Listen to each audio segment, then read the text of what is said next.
you want to be wealthy and happy the rest of your life, just learn this lesson well.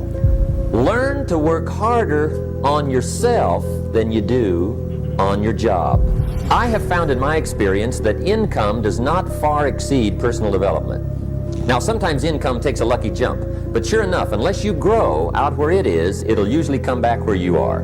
Life has strange ways. If somebody hands you $1 million, best you become a millionaire quickly, so you get to keep the money. Otherwise, sure enough, it'll disappear. Somebody once said, if you took all the money in the world, self-educated, standard education will get you standard results. And you can check those numbers and see if that's what you want. But if you want to go beyond that, you now have got to become self-educated. One way to learn is from your own experiences, but another way to learn is from other people's experiences. See, one book might save you 5 years if you read it. Did you know there's books on how to be stronger, more decisive, be a speaker, be a leader, have a better effect on other people, develop your personality? Did you know there's books on that? Now, you don't have to read half the night, but put this in your notes, 30 minutes a day. 30 minutes a day, at least 30 minutes a day. Become a good reader. Now, that's my opinion. Listen to the other lecturers and listen to me and make up your own mind. Don't be a follower, be a student. Here's the second way to find out how to change your life. And that's to listen. Get around successful people and listen. Now, you can also learn from unsuccessful people. Take notes on both, negative and positive. Find out what poor people read and don't read it. Right? That's good information. Learn from the negative. But now you can also learn from the positive. Get around successful people. Listen to what they say. Listen to how they say it. It's important. Now, here's some of the best advice I've got for the whole evening. Poor people ought to take rich people out to dinner and listen. That's some of the best I got. But you're right. Poor people don't usually take rich people out to dinner. The guy said he's rich, let him buy his own dinner. I'm not coming up with any money. You're lucky to get your own supper, let alone running around trying to find a rich man to feed. And the guy's behind. If a guy's not doing well, one of the first things he ought to do is find a guy that is doing well and offer to buy him his dinner. Spend $50, $60, $80, $100. Go for the full. But you're right. Poor people don't usually take rich people out to dinner. Don't miss anything. Wherever you are, be there.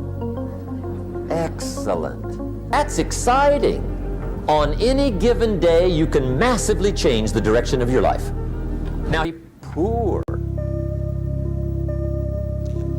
Now, here's the third step to personal development, and we'll wrap up personal development. Step number 3. It's just a little caution, and all through life we need little cautions. This one simply says, don't try to beat the system. Find out how it works, work it, but don't try to beat it. Some people learn just enough to start slicing it, shading it, thinning it, cutting corners, and looking for cheap answers. See, don't fall for that. You'll wind up with a cheap life. Find out how it works best and do it that way. Even though it seems to take a little longer, do it right. Only by... So, like, for instance, let's say you have no races. Let's say you have no classes, no nothing. There's no purpose in your life. You know, people need to have purpose to get up. They need purpose to perform. You need to get to a point in your life where there's nothing on the docket.